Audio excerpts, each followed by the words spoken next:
Chapter 10, The Girl Whose Wall Fell. Victoria listened attentively to every word William said to the safeguarding official in front of both of them, her sitting behind the desk while they sat on chairs, side by side. After the unpleasant incident with her uncle and aunt in the corridor of the official building where they had come for the citation with the safeguarding official, Victoria had to calm down quickly to enter the meeting with the official in charge of Kate's case. Both had spoken with the kind social worker, answering her questions and making the necessary clarifications.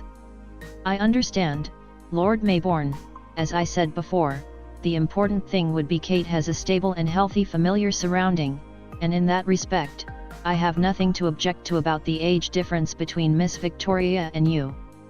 In these times in which society accepts as normal all kinds of families that were once considered atypical or abnormal, it would be absurd to object to a couple as guardians of a girl because they have a great age difference between with each other. At least, that is my opinion and my criterion as an official of safeguarding. Obviously, your economic situation is something quite positive for Kate.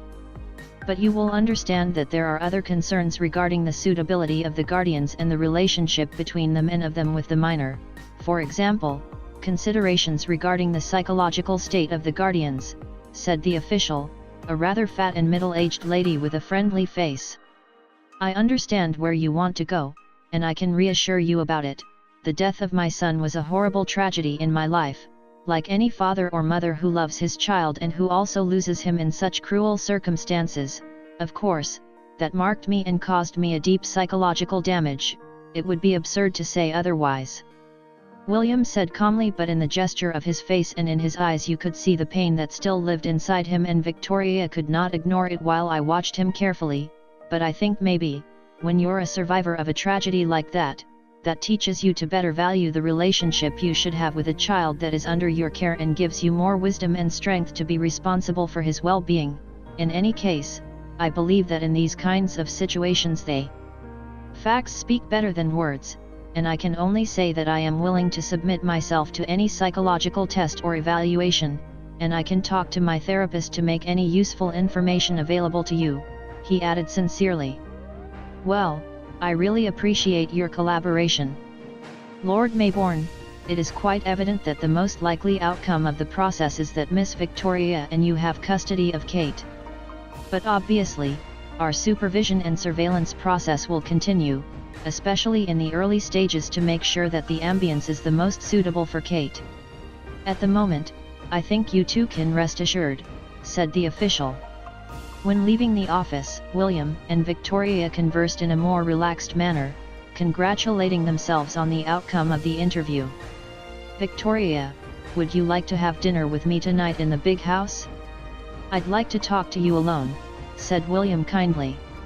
Victoria could only say yes, feeling her heart speed up. A few hours later, that night, both were talking at the table after finishing eating. The evening had been quite pleasant, with William telling some anecdotes of his life when he was a young student who made Victoria laugh. Then they went to the main room, drinking glasses of wine. Victoria stopped in front of a shelf full of framed photographs of William with various world personalities. William watched with interest when he saw that she was surprised to see a photograph of him with Donald Trump.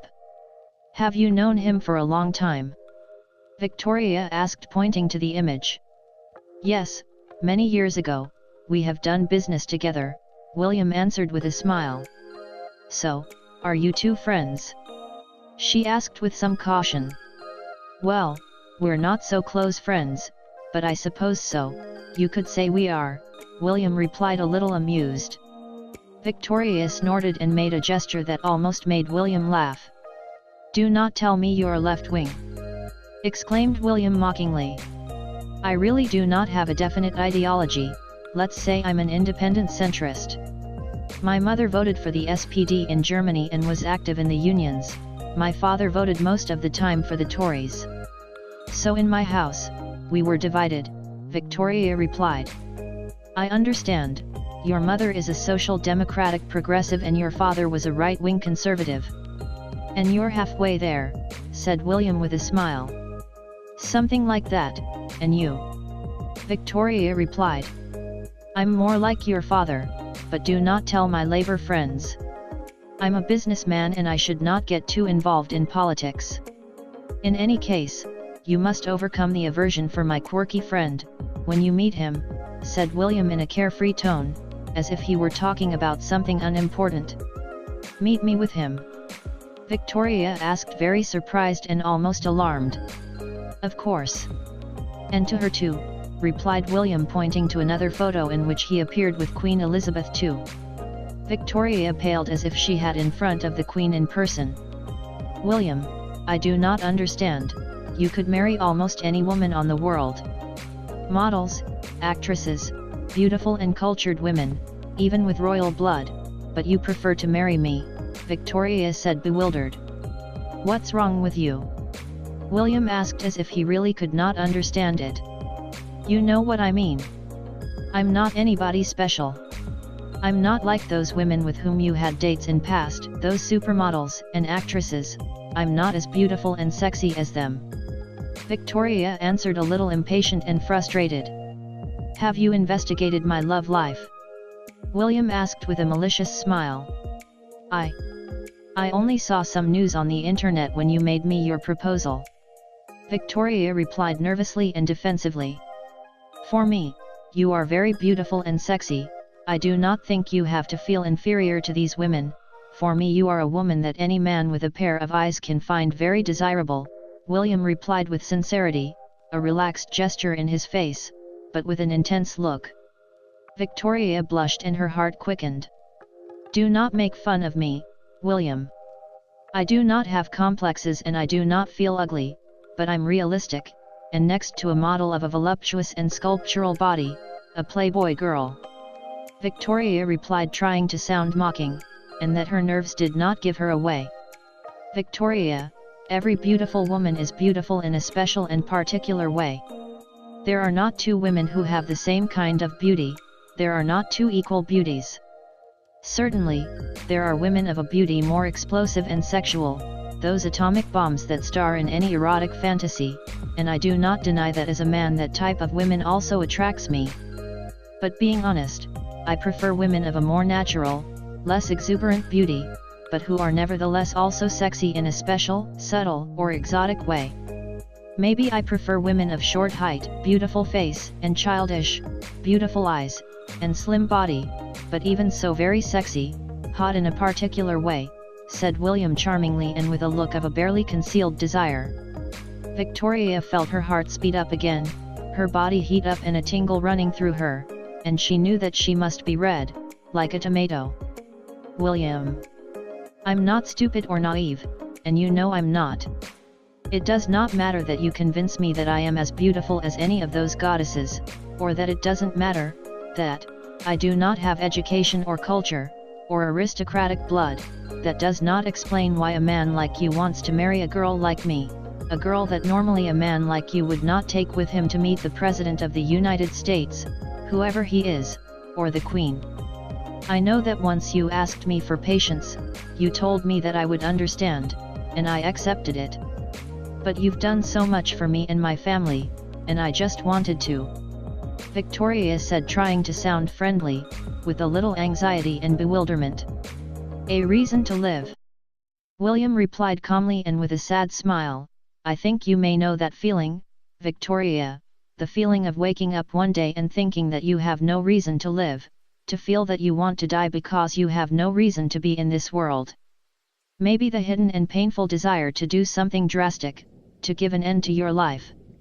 But at the same time, and in a contradictory way, you do not want to die, you do not have the courage to die, maybe because a small part of that humanity that you lost still lives in a corner of your soul and clings to life, because there is nothing more human than the instinct of survival and the fear of dying. But then you find yourself in a terrible situation, feeling that you have no reason to live and go ahead, but on the other hand, you do not want to die either. Perhaps it is worse than death itself, living trapped in a limbo between life and death, without wanting to leave this life but reneging every minute, and looking for every moment a reason to want to live, a purpose to get up every day, something greater than the simple inertia that moves you as if you were a mere mechanical instrument," he added with melancholy. Victoria, with a sad gesture and a compassionate and somewhat surprised look, saw him as he approached her. Now imagine that one day you meet someone and you seem to find an answer. Imagine that you know a beautiful and bright young woman, who is very special, even if she does not believe it. Maybe that young woman has had a hard life, maybe she also knows what it is to live in that limbo where you have no reason to live, but you do not want to die. Maybe she is as emotionally damaged as he is, but unlike of him, she is brave and resilient and has a family that gives her the drive to fight. A young woman that is admirable, a woman who can carry the weight of the world on her shoulders and even so not succumb to darkness and bitter cynicism. Maybe she can be the answer. Maybe, just maybe, she can be the one to make life interesting again and worth living it. She could give back to man a reason to live. That is what I think, said William Lovely, and smiling at the end of his words. Is that what you feel, William? Victoria asked with tears running down her cheeks and trying not to pout, so as not to look ridiculous and childish. It's the truth. William replied as the back of his hand wiped the tears from Victoria's cheeks. And you? What is your reason for getting married? Is it only the welfare of your family? He added. No, not really.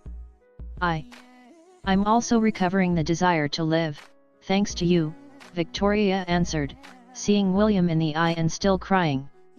William saw her for a moment and then stepped forward, under his head and kissed her lips softly and slowly, and hugged her. Victoria closed her eyes and corresponded to the kiss with passion and tenderness, while she kept crying.